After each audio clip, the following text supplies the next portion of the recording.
Sting 1, 2, 3.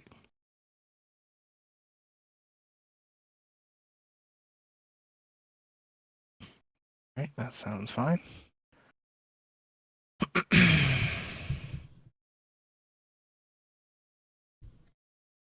And YouTube sounds fine. Good.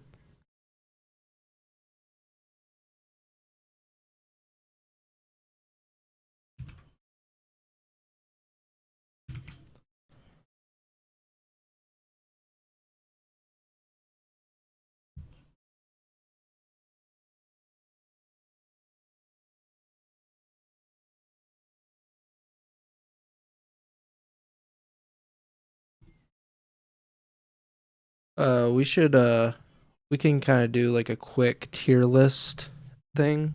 Like if you've changed any of it. I don't even think I need to really bring it up, like bring up the graphic or whatever. I don't even remember, to be honest. Yeah, I don't know where.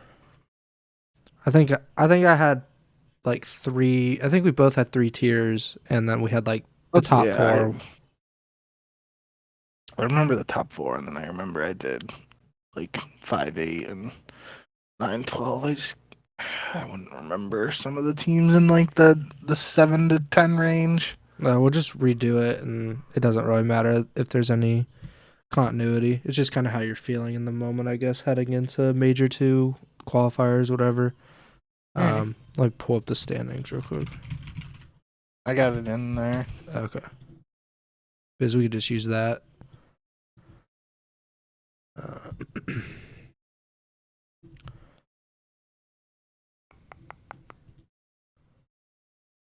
You ready to get started? Yep. Hello and welcome to episode 105 of the Ego Chall Podcast. My name is Preston Byers, and as always, I'm joined by my co-host, Justin Binkowski. And it's been a few weeks, but we're back, and we are going to be talking about ROSTERMANIA, because that has actually happened in the Call of Duty League after Major 1. We also have Major 2 Week 1 qualifiers coming up this coming weekend, so we're going to give our predictions for that. And we're also going to give a little bit of a check-in on our tier lists or our power rankings before we get to the Major 2 qualifiers, since we did not do that after Major 1, but we will do that today. But before we get to any of that, how are you doing, Bink? Doing all right, hanging in there, and yeah, we took a week off because CDL took a little bit of a break, but some stuff went down over these last couple weeks since the it was the end of January, Major 1 already. So, yeah, probably just around a little over a week break for them, and same for us. So, yeah, we got some stuff to talk about, and might as well jump right in. Yeah, I think we both knew that there were going to be roster changes. These specific roster changes I did not expect. I don't know if that was the same for you, but we definitely have quite a bit to talk about. Let's talk about the ROSTERMANIA stuff first, because there was a lot of fallout from Major 1, as we expected. Teams that did not finish as well as they thought they would, either in the qualifiers or in Boston at the Major. But we have quite a few CDL teams making changes heading into the Major 2 qualifiers. Let's start with Seattle, because this is like the weirder one. Obviously, Seattle has been pretty decent this season, kind of middle of the road. Had an all right Major 1 performance, but Brezzy, who I don't think he's played in the CDL at this point. I know he was on the Paris Legion roster that first year, but I don't think he ever played for Paris in the inaugural CDL season. I'm not sure what roster he would be most well known for. I'm thinking Elevate, or the Denial Esports guys in like 2018. I remember writing. I actually saw my article from when all those guys got scammed essentially by the owner that did not pay them when they were on Denial. I have that article, and I'm pretty sure he was on that roster, unfortunately. But Brezzy, he's kind of been in challengers, just kind of biding his time. And it looks like he is going to make his CDL debut with the Seattle Surge in the Major 2 qualifiers. This is most likely going to be in place of Illy, but that has not been confirmed by the Surge. And there really hasn't been any kind of communication around that. So what do you think about this move with Brezzy coming in and most likely Illy going out of the starting lineup? Yeah, I mean, I think it's tough. There's obviously at least a lot of speculation right now around what's going on with Illy and if there's any potential like silent punishment or anything for any alleged, Adderall use or whatever you want to speculate into. They were never going to get any additional information on that front, most likely. So, for now, we know confirmed is Seattle has signed Brezzy. They haven't officially announced a lineup change or anything like that, but it Hmm. seems like from all the discussion in the community that it's most likely going to be Brezzy joining for Illy. Could be on a temporary basis if there's some sort of, Illy has to sit out for whatever reasons. Um, but yeah, I mean, Illy played really well, and you could definitely make the case that he was probably Seattle's best player at Major Two, and so far the season potentially. So it's going to be tough for them to replace him with anybody. Um, but the one silver lining, I guess you can kind of say, is Brezzy does have some chemistry already with Abuza. He was on a Challengers team last year, the one that's really hard to say, like a Wowo Bobs or whatever it is. Yeah. With Abuza, Lins, and Cobra. So, um, there's some, potential chemistry there that they could build on, especially we don't know exactly what's going on not behind the scenes for Seattle, but you got to think like a rookie like Abuza coming over to the U.S. for the first time and potentially speaking on like a English roster for the first time, at least full time maybe after playing in EU, having someone like Brezzy who's played on some American teams and obviously has the French background that could help with the communication maybe a little bit, could maybe help with like mid game comms in terms of translating what they're thinking might help a little bit. Could also cause some confusion if they're mixing languages and whatnot, but it's definitely an interesting move, and we'll just have to see how it works. Like I said, it's going to be tough for anybody to replace Illy based on the way he was playing up to this point. But I am, happy for Brezzy because, like you said, he's kind of been one of those guys who was around the scene. He had that. I think he was on E6 at the end of Black Ops 4, and then he got the shot with Paris, but never played, like you said. And I know we talked about him as an option for like Paris, like when Paris was really struggling. We were like, uh, one option the organization could go is down the route of like a full French lineup, and they could sign this young up and coming kid named Hydra. And I don't really know if you ever heard of him, but that was an option at the time. And then we threw out Brezzy's name too as a potential option there, and he had already been on the Paris team and um, just didn't get a shot, like you said. So now he is getting a shot, and will be interesting to see how it works out. Yeah, he was, before Hydra, he was the most promising French player, one of the more promising European players. I meant at the time. I didn't mean like all time, but For French, I think of Whalers. yeah. Well, Whalers is what, Valorant now, right? I think so, yeah. And he's doing pretty well there. But yeah, Brezzy, it's just unfortunate the way things worked out. I think we both during that first CDL season were just kind of like, why assign Brezzy, and not play him? Like they had like that all Australian roster pretty much, and I think. Or they had like a partial Australian roster with Kismet and Zed and all them. And they just had Brezzy sitting on the bench as kind of like their lone French connection. And they never did anything with it, which I thought was very odd. But, you know, I'm glad that he's getting this opportunity. Whatever's going on with Illy, we don't speculate. Like, we'll speculate about roster stuff, but anything like that, like, that's out of our realm. So I hope whatever happens works out for him. But yeah, as far as like gameplay goes, like that's a pretty big loss if it is Illy going out of the roster, because he's been pretty good this year, especially S&D, which that's his strong suit. Seattle in particular has been really good in Search. Has been by far their best game mode. So if they take a step back in Search, that's going to be a really big blow to this team. They're tied for fifth in the CDL right now, tied with New York for fifth place.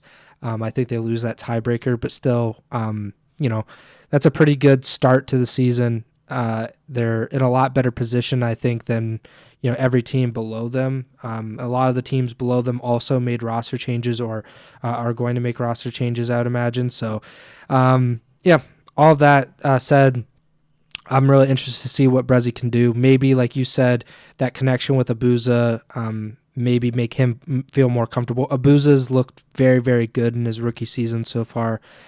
Maybe you can unlock even more of his potential by making him more comfortable with someone that can speak his language. Obviously, we talked about the Rambo connection with Rambo's French Canadian. It might have some kind of connection. So, pretty interested to see what Seattle does. Another team that made a roster change was Boston. Boston benched, or I believe just outright released Capstone. Correct me if I'm wrong. And brought in Asim, which that seemed. Asim being in the CDL, it seemed like it was going to happen at some point this season. I feel like he always kind of gets an opportunity, and rightfully so, because it's like it's kind of a cliche, but he's like a glue guy that we always say on the podcast, and he's been a really, really good player for several years now. And Boston had a very rough first stage or first part of the season. They went 2-6. They're tied for last right now with the LA Thieves. It does make a lot of sense to make a move. We've talked about how important online qualifiers are this year, with the increased importance of those qualifiers, with there being 2 more online matches per stage.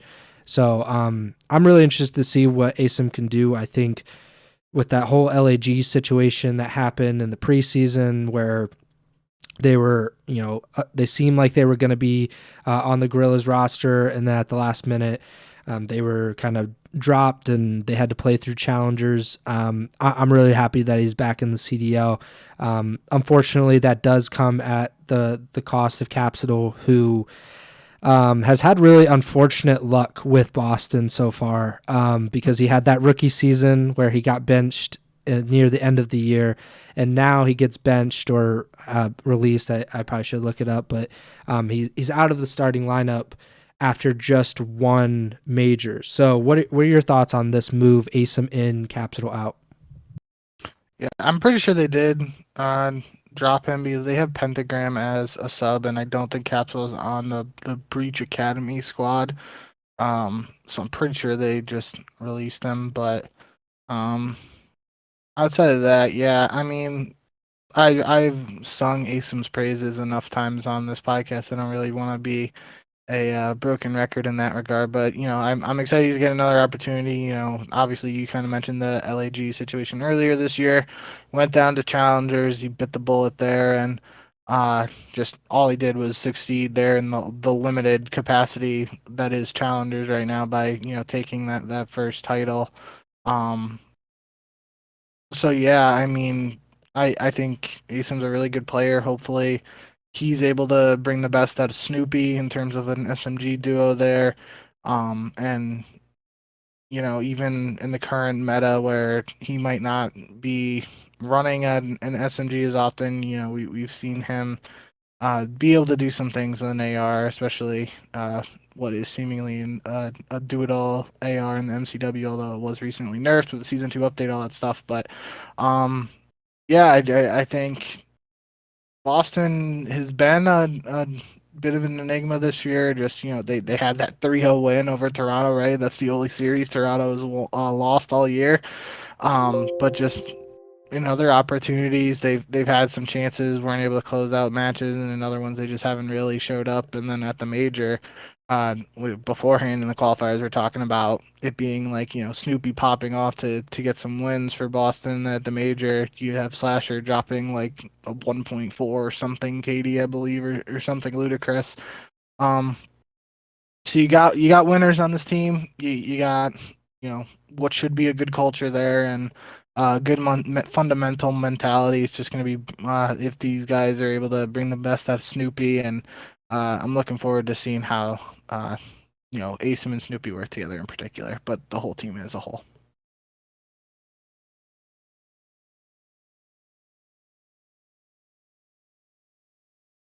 Are you talking?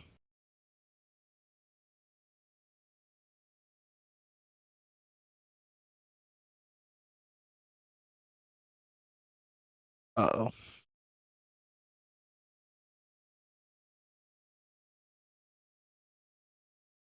Now I can.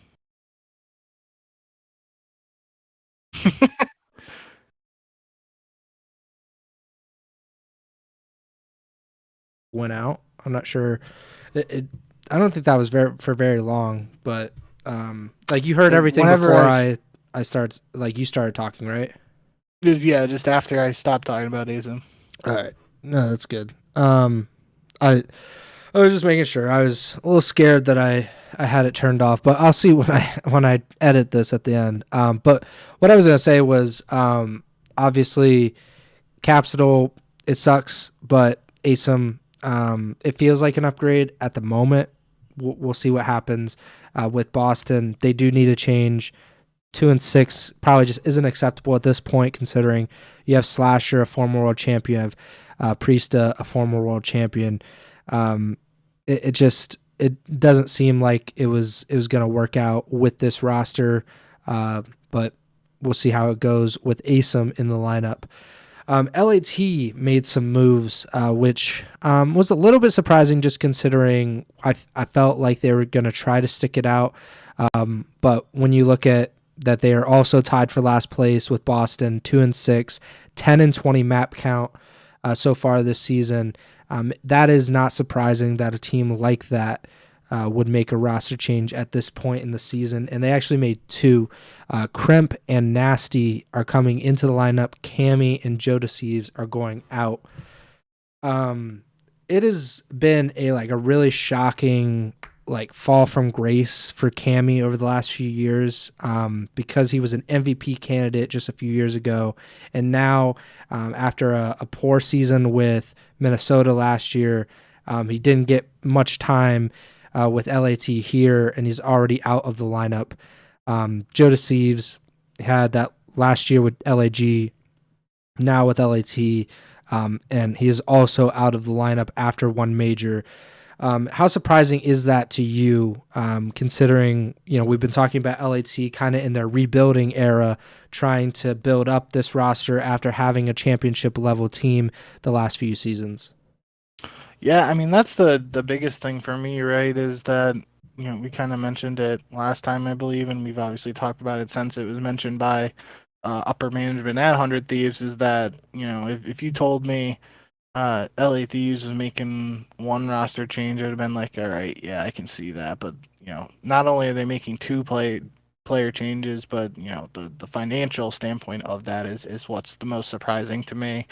Not necessarily like who is or isn't getting replaced, but it's just the fact that after we heard the organization saying like they're gonna try to cut back on spending and try to be profitable, all that, it's just a little surprising to me that they made two changes. Um, but yeah, I just I don't really know what to think about this team. Kind of similar situation to Boston, like you said, but especially at the major where Ghosty really popped off in just that one series sample size, and um so building around him with another guy in Kremp, who kind of got a shot at the end of last year, but similar to ASIM, was on that team with ASIM that just won the Challengers event. So kind of talked about it too last episode, where these Challengers players have the potential to be a little bit further ahead on the latest update than the pros who were playing on the pre-season 1.5 update. Um, at this point now, most of them should be on even playing field in that regard, but challengers players could still be a little bit further ahead. So it could. I think we said they were like 1-9 or 1-10, something like that in hardpoint LA Thieves, and we were joking like it can't really get worse. It technically could if they just win 0 hardpoints, but they kind of only have room to grow in that regard. So it will be interesting to see how this team performs. I think Nasty and Afro have a little bit of that pre-existing chemistry there from probably London days, but um, yeah, not really sure what to expect out of this squad on LAT now. Just a little bit surprised, to be honest, that financially they were willing to make these changes. And now it's kind of in a situation like if this squad doesn't pan out, are they just going to stick with it, or are they going to keep on spending to try and make additional roster changes? That's what I'll be interested to see. Yeah, 1-12 in hardpoint. They're Yeah. they're pretty average in the other game modes. So it's really been how bad they are in hardpoint. That's been a big part of why they've struggled so much. As far as the contract situations go, I'm also interested in that. And I probably should just reach out to one of these players to ask what the situation is. But I have a feeling that because, like, I just don't feel like the teams would cut these guys if it wasn't like, kind of negligible in terms of financials. Like maybe you can cut these players without paying them any part of their contract after that, and then you just sign another player for the minimum. So you're essentially replacing their contract at that point. I have a feeling that's how these teams are doing it, because it makes sense why you would cut them at that point, like why you would fully release someone like that, right?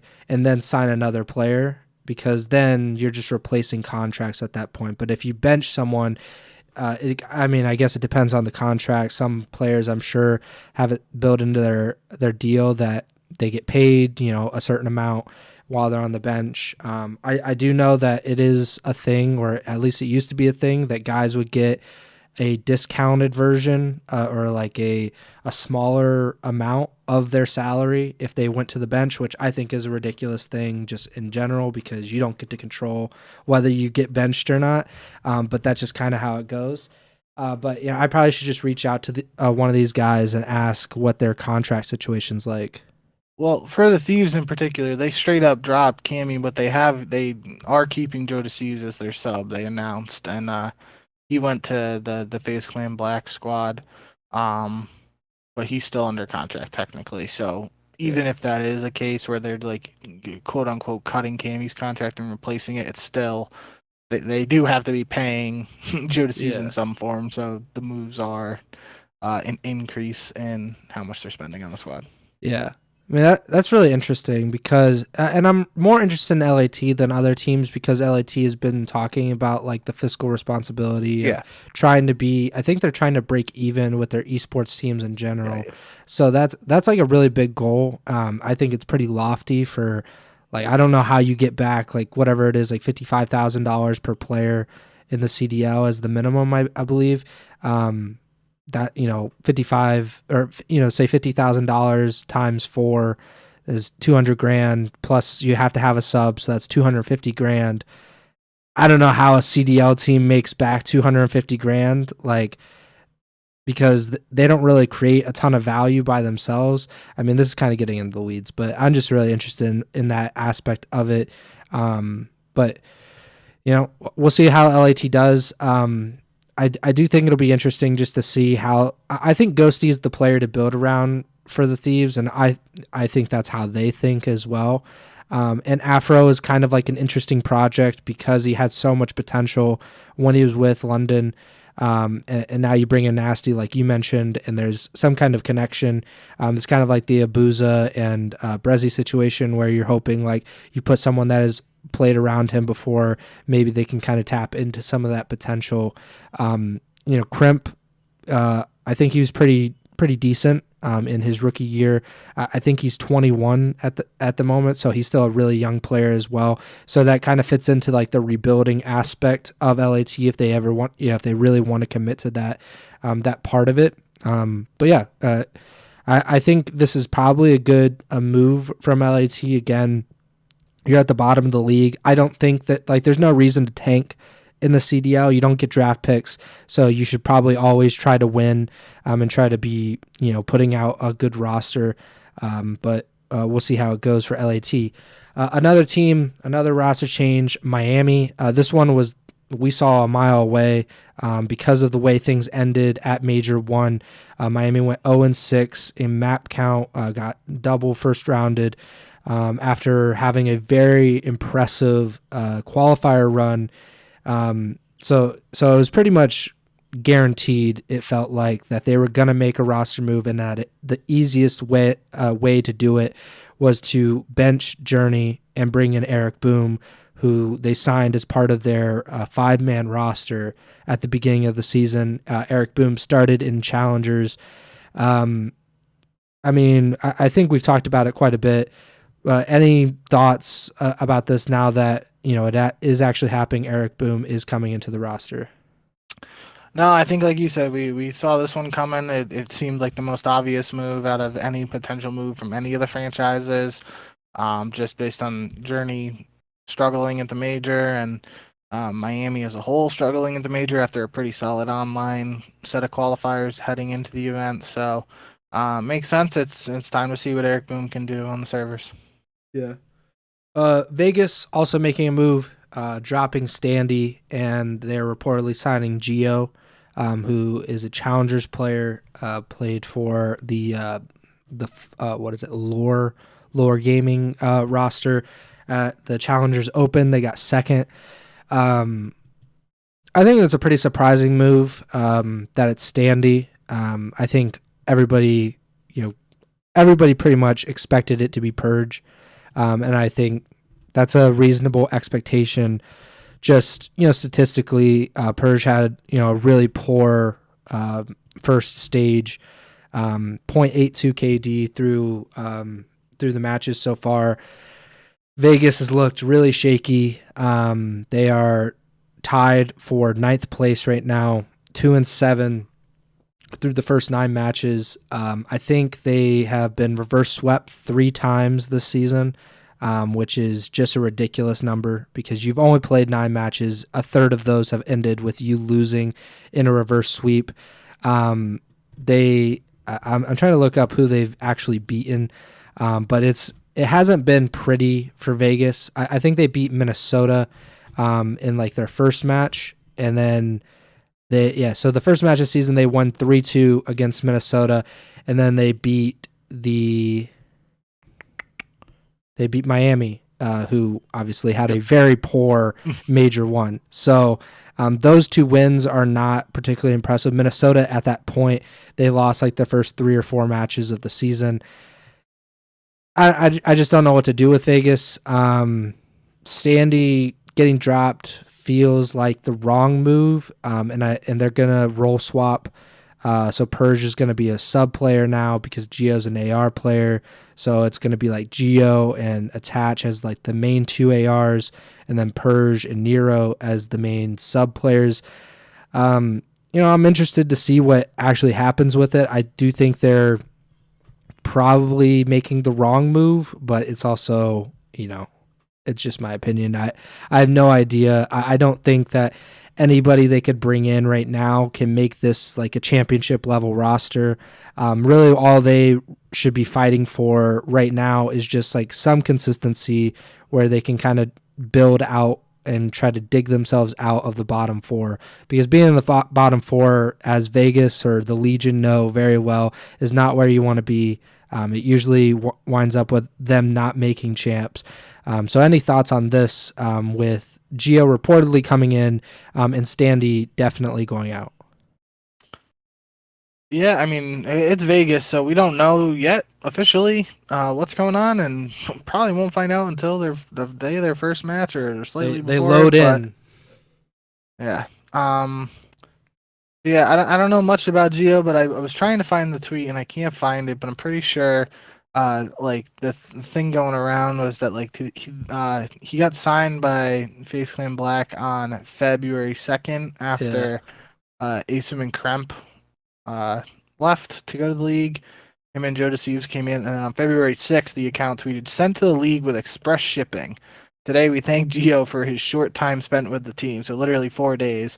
And I'm pretty sure the tweet was like, it was literally like a scrim against Vegas where Geo just popped off, and then Vegas was potentially like, "Oh yeah, we got to get this guy." So I don't know what's going on there, but if that's how it works, like, shout out to him for, doing what it takes to, show Vegas he's worth a shot. So, yeah, I mean, I still think Standy's a really good player, so I'm not really sure how this move's going to boil down, but it is Vegas at the end of the day, like you were saying. So, going to be interesting to see if they're able to turn things around here, but I do not have high hopes for this roster at this point. I guess, you know, similar to how we were talking about LAT's hard point, they really only have up to go from here. So, um, I do think as a whole, though, um, we saw more roster changes by different organizations than I probably expected because it's technically 5 out of 12 rosters making changes to some extent.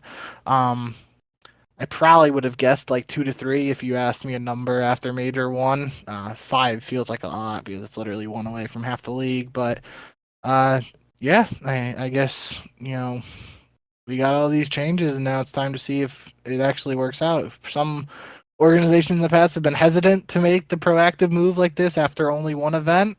That doesn't seem to be the case this year, so we should get a decent opportunity to see if it'll pay off. I'm actually glad that there are roster changes, not necessarily that guys are getting benched or dropped or whatever, but I was actually pretty concerned that the financials of the league have been obviously pretty publicized, like teams aren't making money. But I was afraid that that would stop teams from making roster changes even when it was necessary. Something that I've criticized some teams in the past for just kind of giving up essentially and not trying to continue to improve. But that doesn't seem like it's going to be the case at least at this moment. Considering LAT, Boston, so the bottom two teams both made roster changes. Carolina already made a roster change. Vegas making a roster change. LAG has not. So, out of the bottom 7 teams, LAG right now is the only team that hasn't made a roster change this season. So that's pretty interesting. And the fact that Minnesota is 4th in the standings is probably the most interesting part about this whole thing. But yeah, I think I'm glad that we're actually at a point where teams are like, okay, we do need to improve the team. We do need to go out and get a challengers player or some other kind of, we need to fix something, and they're not just letting it happen. Especially Vegas, Carolina, Boston, LAT, because there is like kind of a big gap between them and the top 8 right now. And that's not a good place to be in. Not CDL related, but retirement news. Two former COD pros announced their retirement: Sensor and Prestini. Prestini, obviously former world champion, twin brother of Arcides, who plays for Seattle. He won in 2018 or 2019 with United 2019, I believe, because that was the last non-CDL champs. And he played for Florida, played for Chicago, I think. And, he is obviously former world champion. That's kind of like exclusive company. So a very, very good career for him. Sensor, former national champion, as he would like to remind you all the time. And one of the more popular players in COD right now. So they both announced their retirements. I don't know if you had any thoughts or opinions on those two retirements. Yeah, I mean, wishing them both the best in what they're pursuing after this. For Pristini in particular, I mean, would have been like the 3rd or 4th event I went to was the Atlanta Open in IW, where he gets his first championship there on a United team that people definitely weren't expecting to hoist the trophy at that event. They took down Optic there, and that was the one where Optic went on a pretty wild losers bracket run where Karma had the 1v2 against Fastball or 1v1 against Fastball to keep them out of top 16. And yeah, I've always thought highly of Pristini. He's another one of those guys. He had his moments where he could pop off and be the top of the leaderboard kind of guy, but he was more willing to be one of those glue guys and role players and doing the dirty work that needed to be done. So, and I think when all's said and done too, in comparison to his brother Arcides, like um, it wouldn't be exactly super hard to believe that some people would just like put his career off to the side in comparison to Arcidy's, but it's definitely he had a good career, and um, you know, he's got the ring, so you can't take that away from him. And yeah, wishing them the best. Sensor too, he's been around for a while. I remember watching them this before the Annette days, before the cutoff jersey days, where Sensor win the national championship in Black Ops 1, um, which is still one of my favorite games and where it all really started for me. So um, shout out to both of them, and yeah, we'll have to see where they go from here.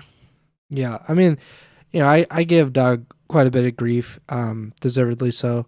But I think the best thing that he has done in like the last few years has been like he really champions the challenger scene, because that's kind of what he's been doing for the last several years. And I think that that's always great. Like that scene needs it more than the CDL does in terms of like support and attention, and Sensor's brought that over the years.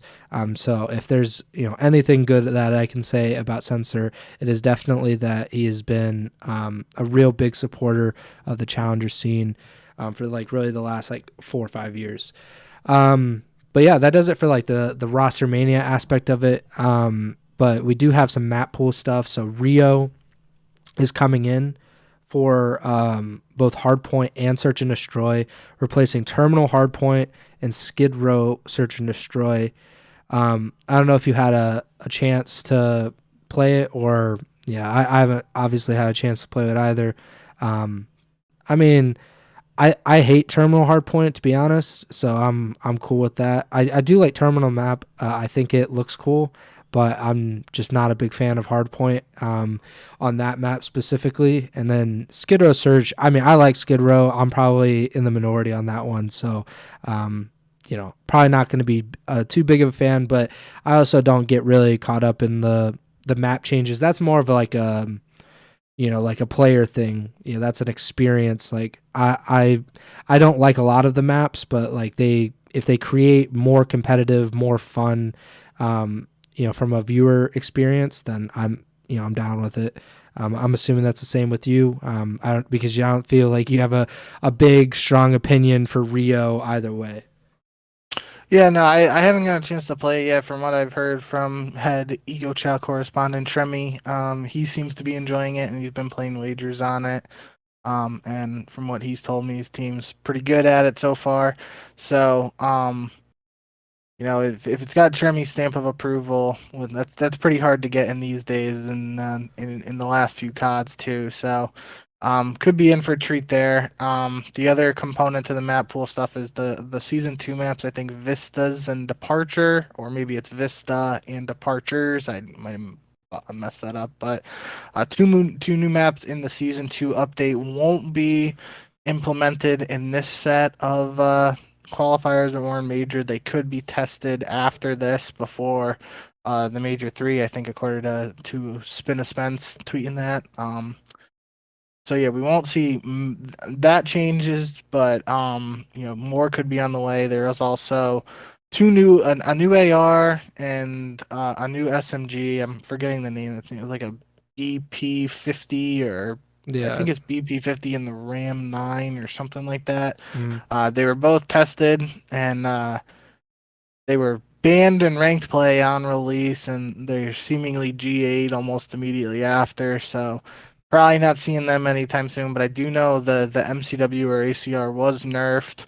I don't think it was super drastic. I forget how Tremy was describing it to me, but definitely a change there to the gun might cause a meta shift despite the GAs to the new guns. Could be seeing just a little bit more of the Rival 9 on, a more 2-2 even split as opposed to 3-1 or 4-0 in favor of the MCW. But yeah, either way, we got a new battleground in Rio there.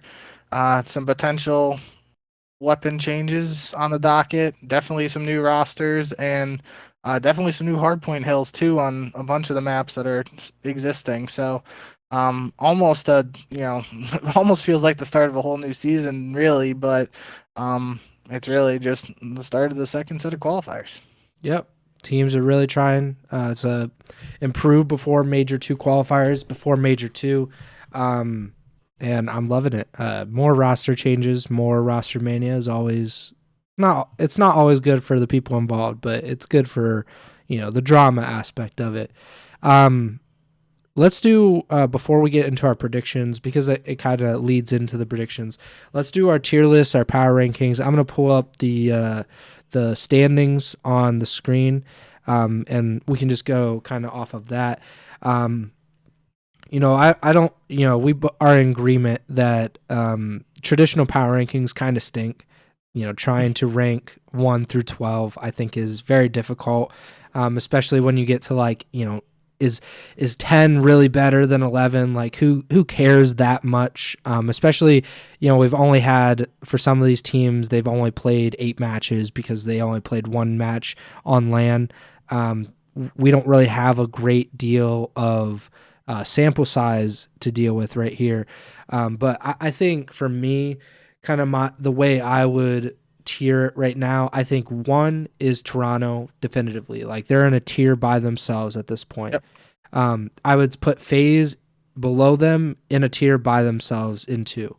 And then I would put in that third tier, Optic and New York. And I would put them together. And then after that, it's kind of like up in the air because, like we illustrated earlier in the pod, pretty much everybody else made a roster change aside from Minnesota and LAG. So, more than half the league has made a roster change at this point. That makes it very difficult to kind of decide or decipher who's actually going to be competitive, who's going to be at their best going into the Major 2 qualifiers. But I would put in that 4th tier below Optic and below New York, I would put probably Carolina, Minnesota, Seattle, and maybe LAG. And they are just in a tier by themselves because Carolina actually looked pretty decent at Major 1. They are looking better. They look like they are progressing with TJ and Fellow. So, and I have no idea what to make of any of these other roster changes, and I think that's why I would put a lot of them in the same tier. I would just give like Seattle kind of a bump in that regard because I feel like they're a better team than a lot of those other teams. So maybe the baseline is higher, but then I would put like LAT, Boston, Vegas, and Miami. I would just put them all in another tier below that as kind of like an unknown to be determined kind of thing. At this point, it's just like impossible for me to figure out if Miami's going to show up because I do think they just had a really easy schedule and they kind of took advantage of that in the qualifiers. And then I don't know how much of an improvement Eric Boom is. I'm not saying like, Eric Boom is not an improvement, but I know next to nothing about him other than that he's Spanish and that he played in Challengers. I think he got 3rd at the Challengers Open. And then, like you, I don't really know a ton about Gio except, what he did in Challengers recently. And then Boston, LAT, I don't like, they played really poorly in the first part of the season.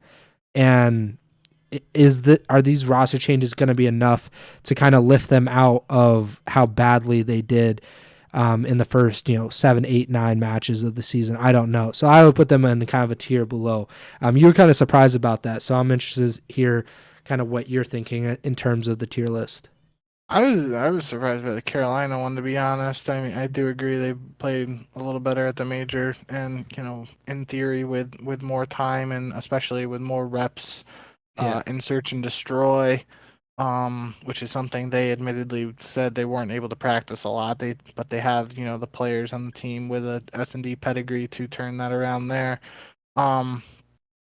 Yeah, I could see. I mean, the difference between Carolina, in theory, being in like the final tier or the one above it isn't a huge difference. But Yeah. in my head, what I was thinking, without putting a ton of thought into it, was Toronto, like you said, S tier on their own. I would then do A tier, Atlanta and Optic together in that second tier.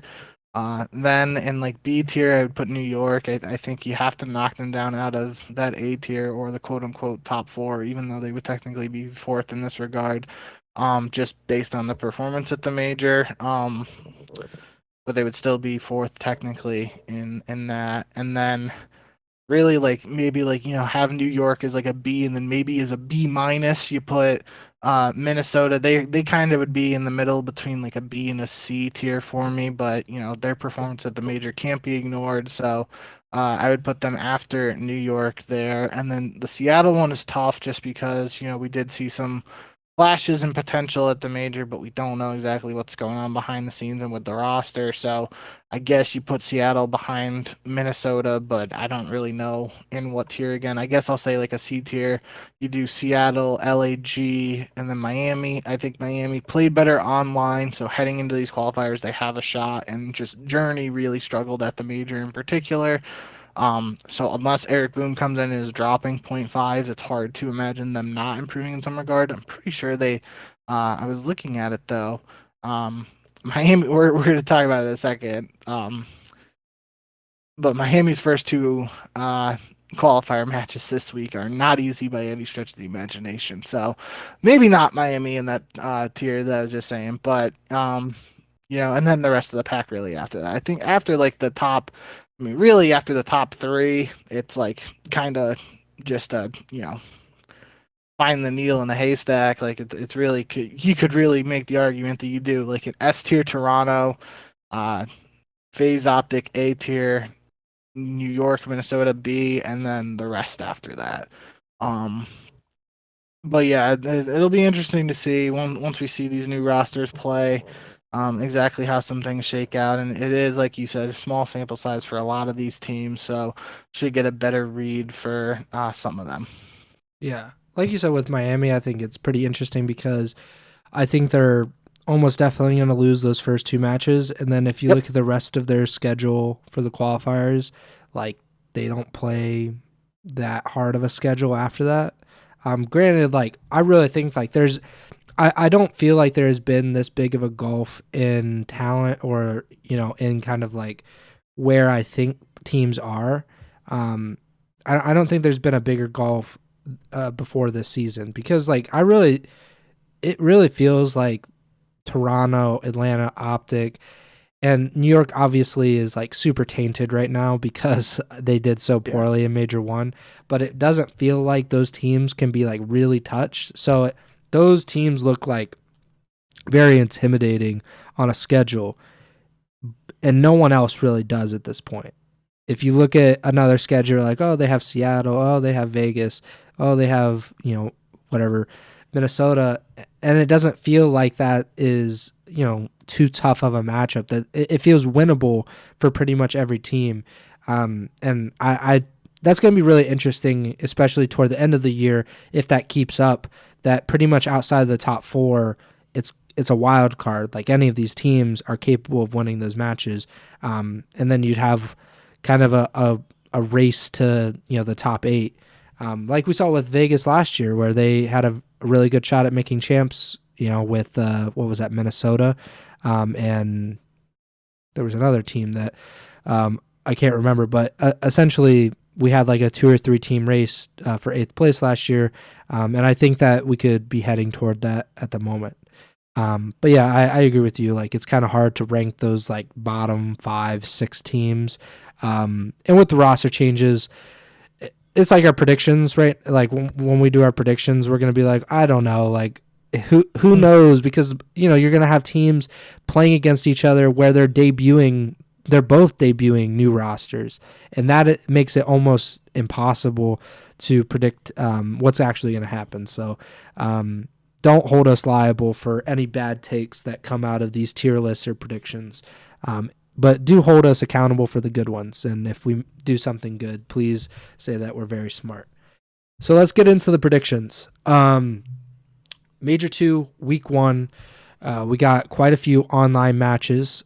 So people are going to complain about the online aspect, I'm sure. I'm sure there will be at least one team that complains about lagging or something after their match. But Friday, February 16th, we only have 2 matches.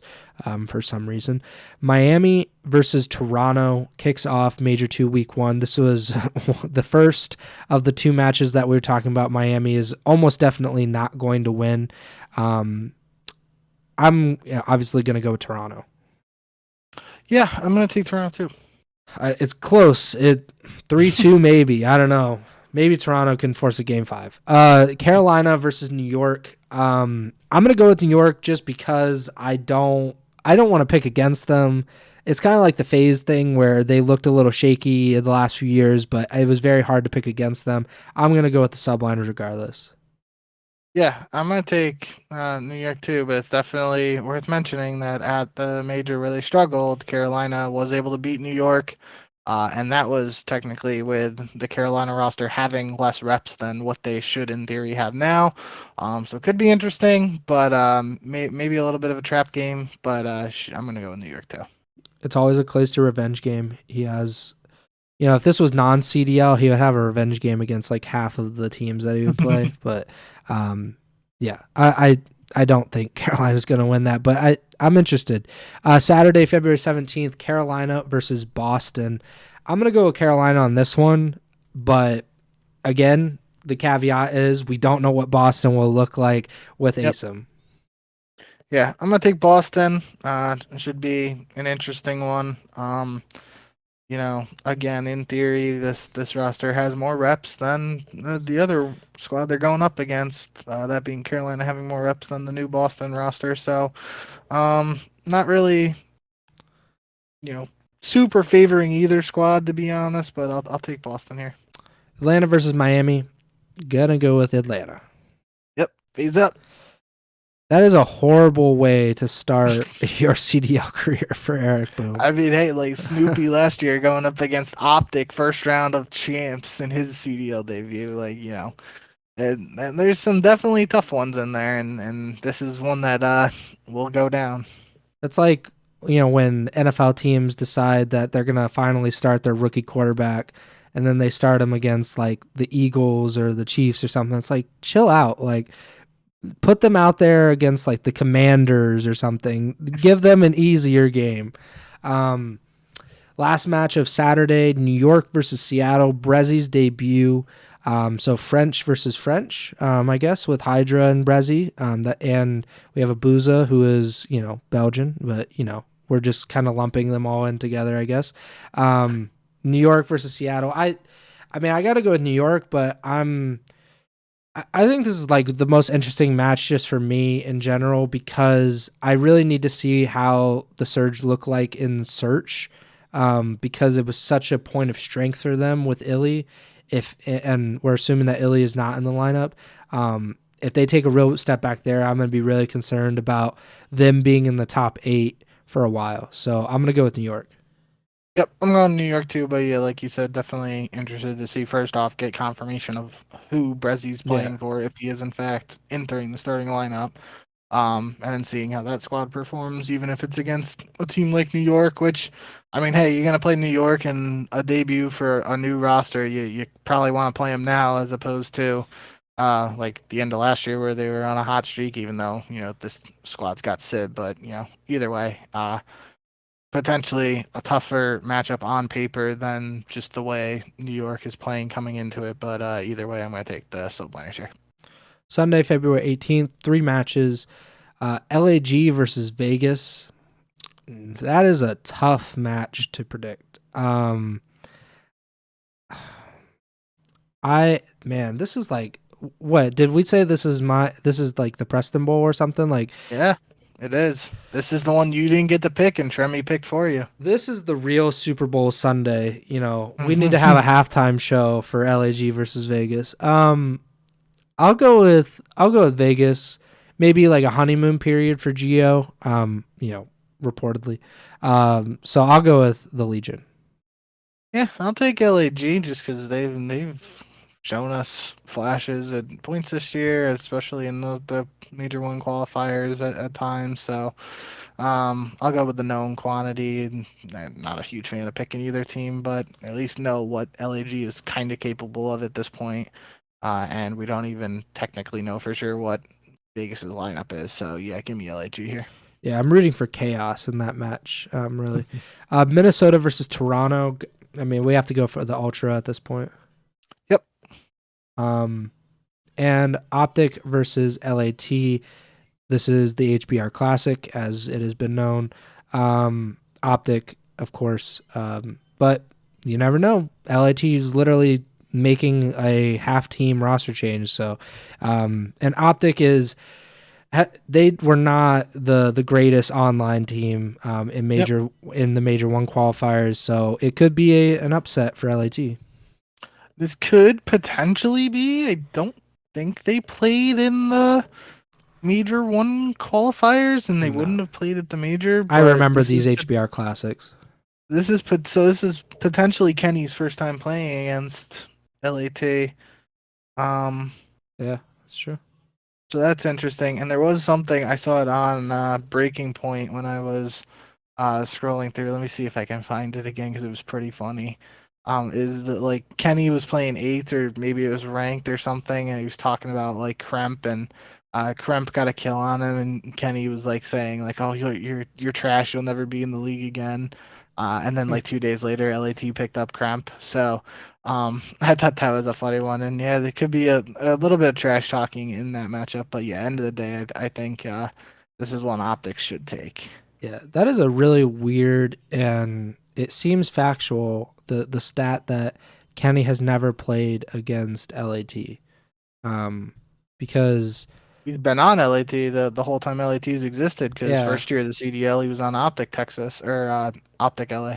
Yeah, and then he was on 100 Thieves. So has he ever played against 100 Thieves in general?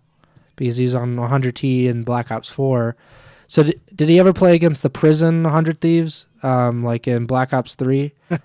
No. He was like 14, right? He was 16 or something, yeah. But the fact you just said the prison LAT. I mean, everyone knows what I'm saying. I mean on that, though. I don't know if everyone does.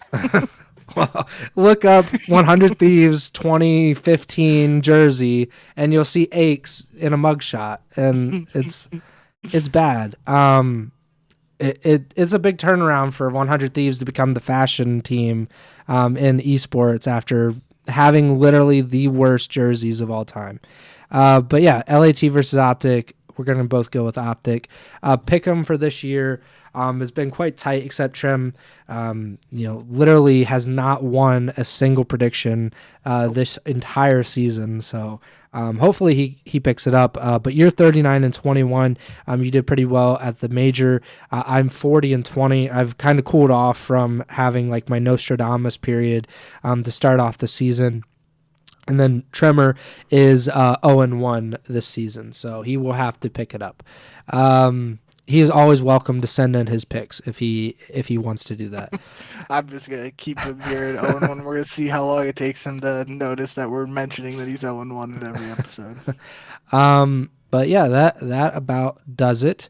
I think we covered everything. But please enjoy the matches that obviously are coming this week. Hope you all enjoyed the Super Bowl this past weekend. I was rooting for the Chiefs, so I did enjoy it.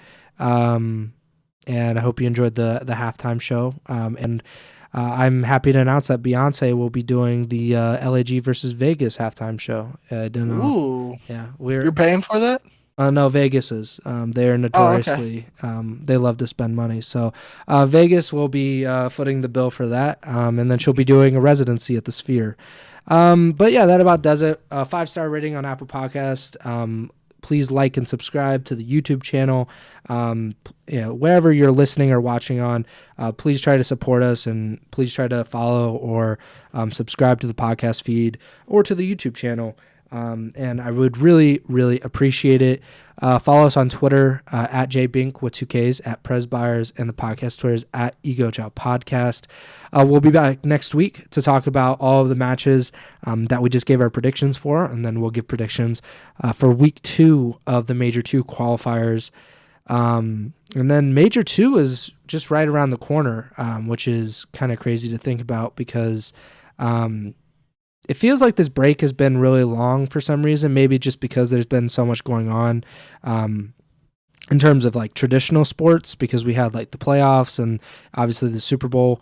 But Major 2 is happening March 21st to March 24th. So not that bad. But we're going to have some Really?